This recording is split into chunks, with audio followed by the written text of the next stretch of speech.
Oceans 234 is a full-service oceanfront restaurant that excels in delivering a memorable dining experience. Now, here's your host for the Entrepreneurial Vibration Show, Sandy Viteri. Thank you very much, and here we are today at Oceans 234 with Danielle Rossi.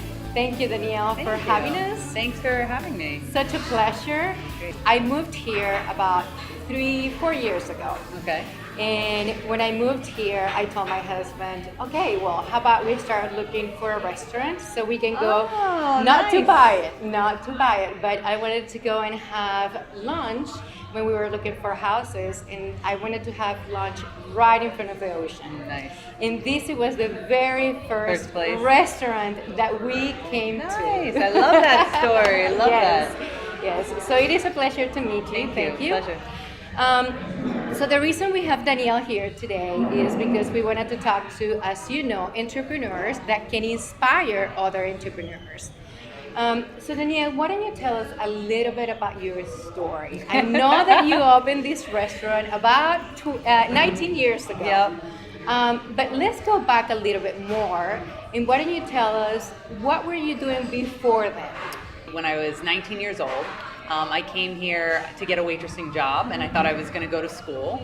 Fast forward now 20 years later, I haven't left, nor have I gone to school. So, like I said, I started as a waitress. This was a diner. Next door was a gas station, if you don't know the area. So Deerfield has really transformed in the time that I've been here. Not just the restaurant, but the whole destination. So I started here. My first husband was the owner's son, and he passed away unexpectedly.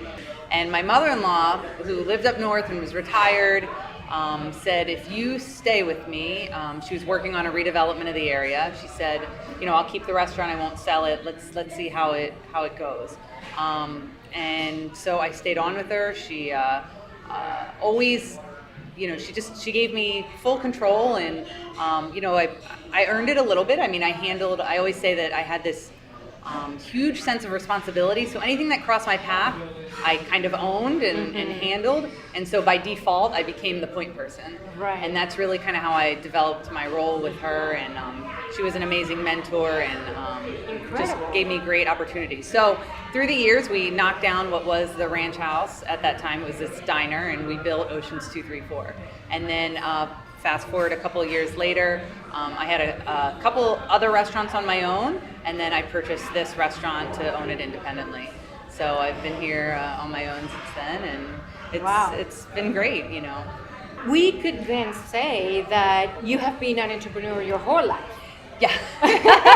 by whether I knew it or not, yes. Right. It's not like you transitioned, like most people, from the corporate world to an entrepreneur. Right. It's like you were born an entrepreneur. Right. Like, yeah. My mother-in-law and we always joke. She's like, how did you go from walking in and getting hired to like managing my restaurant and taking over? And I think it goes back to that responsibility thing. And I don't know why, but if something crossed my path, I've got to fix it. I've got to handle it. I can't, most people are like, oh, whoever's job it is, they'll take it, right? Get it done. Yeah, and I own anything that crosses my path, Right. Some might call it bossy, some might say it's ego, but... Problem solver. Yeah, I'm a problem solver. There we go. And so by default, all of a sudden, I'm juggling all the balls and I have everything, and I'm like, all right, what's next? What do we have to do with this? Right. How do we solve this? It's not enough just to put a Band-Aid on it. Right.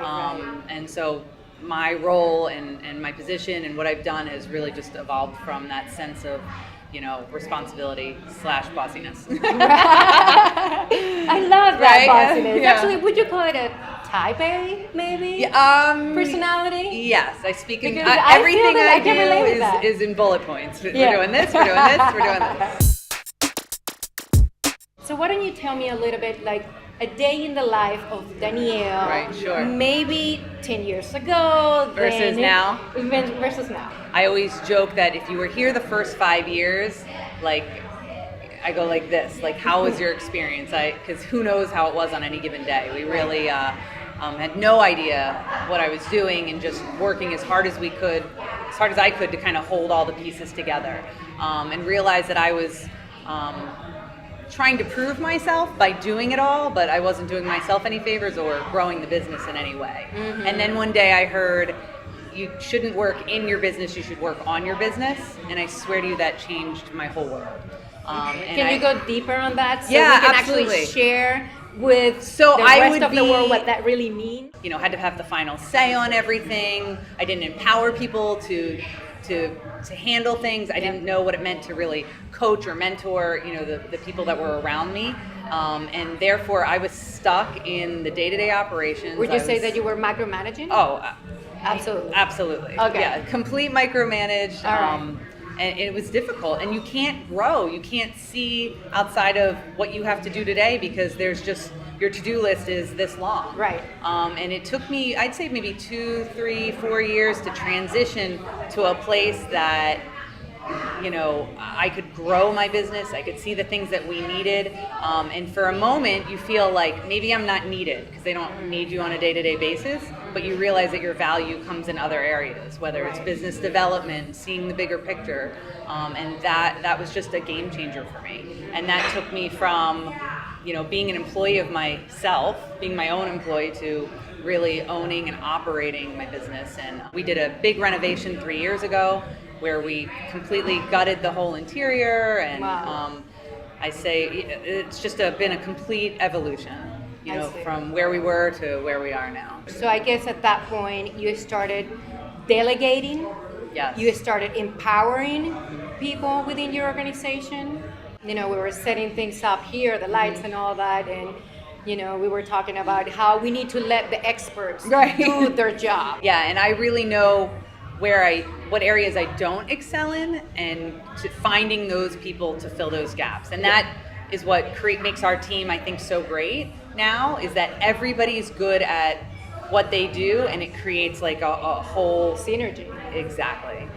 We don't have 3 people that are good at one thing and somebody who's not good at another. Everybody's kind of fills their team role to create that whole collaboration leadership team, right? Yeah. I don't think I always appreciated people for their skill set, and instead of appreciating them for their skill set, I was always saying like they lack in this area. Mm-hmm. So, and I'd be like, you got to get better at this. Well, no, they don't. Yes, they may need to work on that area, but why don't I just use them in the area they're really good at, right? Like in an exponential way, rather than constantly trying to pull them in a direction they're not so good at. When I was able to step out of that day-to-day operation and step out of the grind, I saw the missed opportunities and the potential, and I still see that. We always talk about that gap, and when we did the renovation, that was the main purpose of the renovation. We relied on our location. We're on the ocean. People are going to come here anyway. There's not many places you can go and dine right on the ocean.